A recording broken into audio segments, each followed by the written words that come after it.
Hello and welcome to the Andy Zoric Show, Star Wars Rogue One review.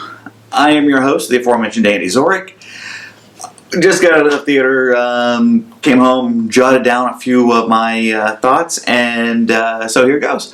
Right off the top, I'm going to say that it was about a 3.5 on a 5-star scale. I think I'm actually being a little stingy there, but as I did right before I started filming, I did see some comments online from some dissenters, take your basic 80-20 rule. 80% of the people are really for it. 20% of people are against it. I remember back episode 1 coming back, hey, Star Wars is back. And slowly but surely the high wore off and the hangover set in. And it wasn't as good as I thought in the theater. I don't think that we're into that level here with Rogue One. I really think that this was a fairly well done movie. It doesn't rely on the nostalgia factor, but it's there. It's hard to compare Rogue One to the rest of the Star Wars saga because it's not part of the main saga. It's an apples to oranges comparison. There's a lot of differences. First and foremost, there's no Jedi. And while the main saga focuses on about 5 characters per movie, this we have several more. I think we had a full, at least a dozen named characters and some ancillary ones on the side as well. At times it's kind of hard to keep track of. It's kind of like watching a season of Game of Thrones. The movie starts off with a young Jan Erso seeing her father, Jalen Erso, coerced into returning to work for the Empire, and he's the one who created the plans for the Death Star. Flash forward, we meet Rebel spy Cason Andor. In the early production stills, I really thought that this character was going to be Biggs from the first Star Wars movie, A New Hope. Just because he had the same, it's in the same time frame, it kind of looked like him.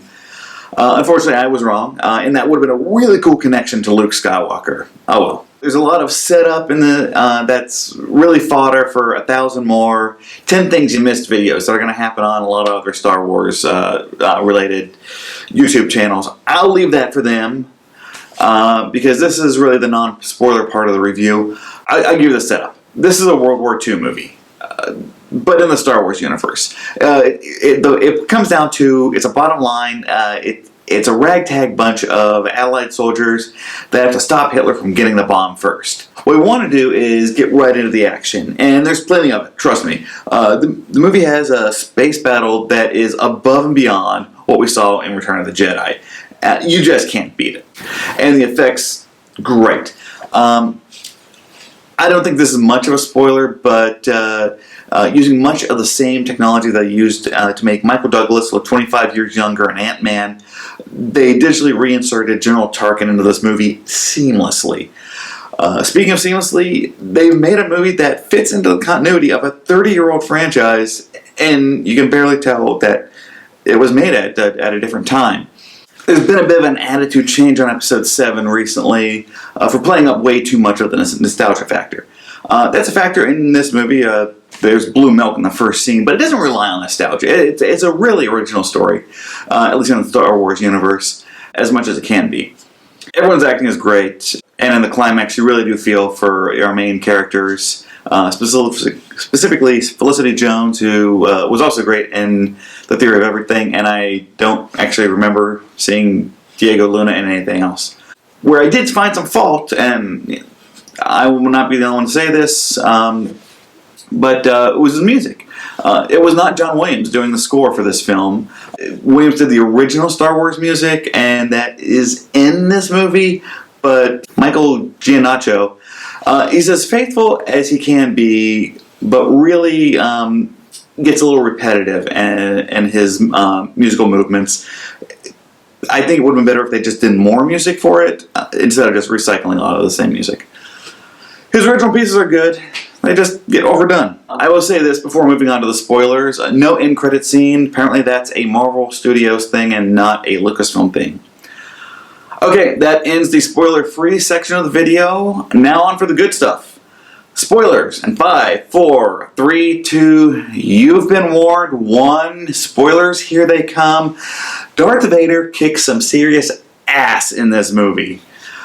We've read it in novels, we've seen it in video games, we finally get to see it on screen. Darth Vader single-handedly mowing down Rebel Resistance fighters. That scene is probably worth the price of admission alone. So pretty much everybody dies. That's not really that unexpected, because the rebels who steal the Empire plans, well, they're not in Episode 4, so wouldn't they be kind of a big deal in the rebellion? So no real integration with Star Wars Rebels. If you look closely, you're going to see the Ghost, the spaceship from the cartoon show, in about 2 scenes. Or at least it's another ship of the same model. Back to the acting, I think the emotional portrayal is largely that the Imperials do what they do because of fear, coercion. It's fear of the people with the power above them. Orson Krennic is afraid of his general, or of his boss, General Tarkin, and Darth Vader. He's a villain, but he has insecurities about himself. The rebels, on the other hand, are good guys. But they do bad things for a good reason, and a lot of times they feel bad about doing those things. It's a war movie, but it's not like a propaganda film from the 50s or 60s. It's also not an anti-war film by any means, not like the Born on the 4th of July. It's just a movie that shows both sides of war, but definitely takes the rebel side. And clearly, Galactic War ain't pretty. I could go on nitpicking details. I'll leave that for the people that do this on a regular basis, and they're much better at it than me anyway. The bottom line is, it's a pretty well done movie. It does everything the fans want it to do. There's less to be critical of than The Force Awakens for its lack of originality. It's not Empire. It's better than the prequels. If I'm forced to compare, I put it pretty close to on par with Return of the Jedi. So that does it for the review. I highly recommend Rogue One. I'm actually getting some messages right now from a dissenter.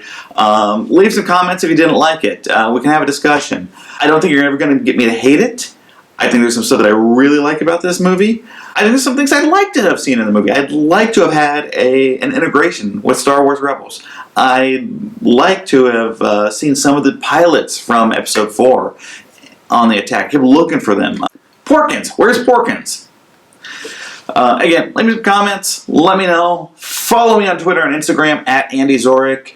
And talk about the show with the hashtag Andy Zoric Show. And as always, I hope it was as good for you as it was for me. Good night.